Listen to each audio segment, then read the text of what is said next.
the pattern of academics dissing people, geniuses and such, us, the highly gifted people that seem to commit suicide trying to live in this shithole culture, like I mentioned in some past videos. This pattern from Einstein to Carl Jung to Nikola Tesla, these normies, this is how I started calling them normies back in like 2013. All they do is call people crazy with new ideas. If somebody has a new idea they don't understand, that's crazy, that's stupid. That guy's an idiot. That guy lost his mind.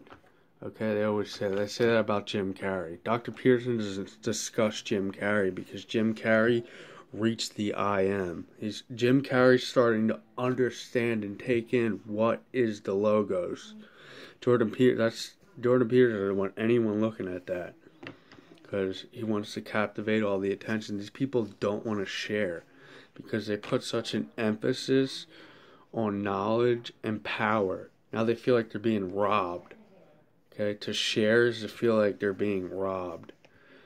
So basically, they hit a lot of snafus and conundrums with that, especially with the Socratic questioning. They're basically, they don't even understand that. Like I said, Socrates, they would hate Socrates if he showed up and was like, hey, how you guys doing? Socrates would literally manifest as their unconscious bias in the flesh. This unconscious bias that they deny, they have. Okay? Tired of hearing that shit too out of their mouths. Because that's a spell, that's a bind. Okay? When somebody says you have an unconscious bias and you claim right off the bat that you don't have all-knowingness. So then the idea that you have all-knowingness to know that you don't have an unconscious bias becomes the unconscious bias. And if people don't understand how stuff like this works, they're going to get cucked all over the place.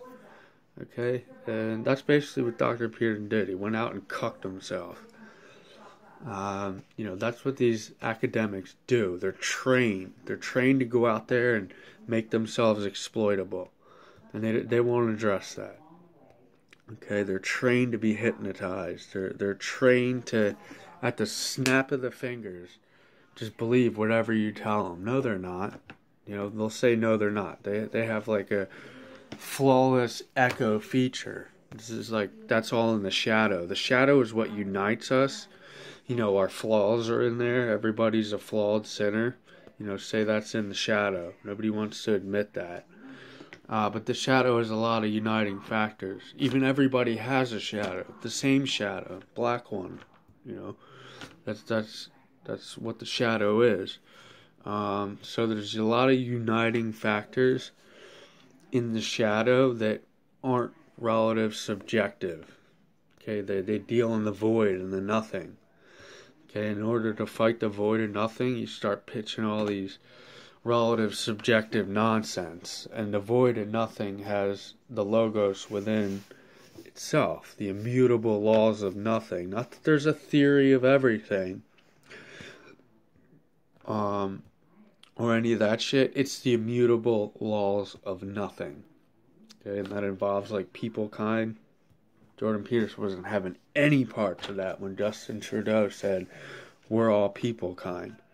Okay, Justin Trudeau basically brought the logos out, and Dr. Peterson stood right up immediately and bashed the logos. Okay, he doesn't know what the fuck the logos is. I get tired of hearing his rhetoric, and somebody got to go clean up all his rhetoric.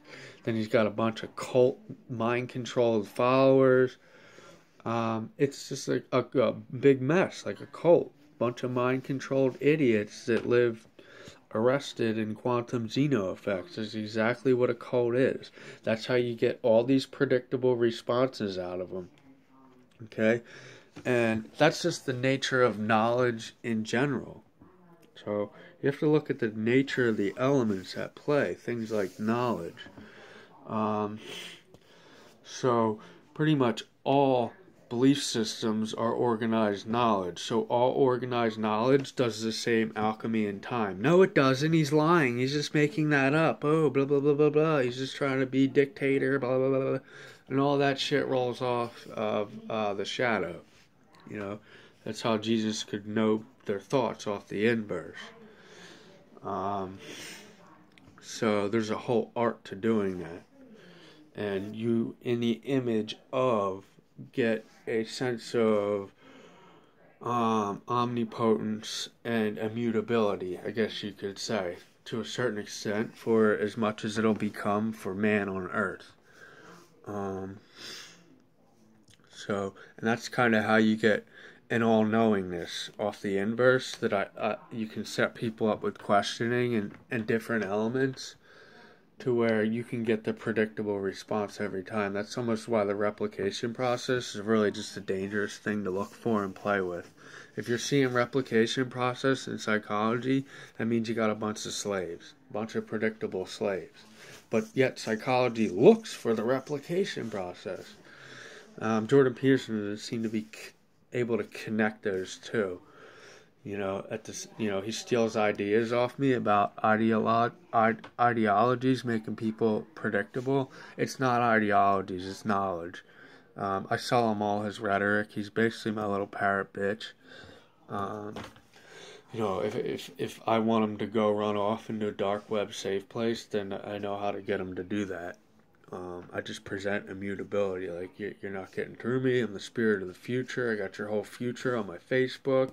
Then you're out here speaking verbatim of me. You're saying, what is God? God is the spirit of the future. Now you don't want to see that God is the spirit of the future. You don't want to deal in any of that. Okay, he's just creating sellable rhetoric. Okay, fancy shit. It's basically all that is. And like I said, you have to look at the mechanics of things, not what the rhetoric's doing. Because like I said earlier, people out there like, we're a Socrates group, we have legitimate goals. Then Socrates shows up and they're like, ooh, fuck you, get out of here, get lost, you're not Socrates. Socrates knows they're going to say all that shit. Okay, and he knows that they don't really know off the inverse. So people throw away their power like that. They have no clue they're throwing away their power to all this shit around them. Because there's no, you can't lay that out on a lab table. There's no alarm clock to be like, hey, slave, this is what you're really doing, slave. And, you know, then when they have to hear that, they don't want to hear that anyway. So, really, they're just out there doing circle jerks, spinning tires. And it's annoying.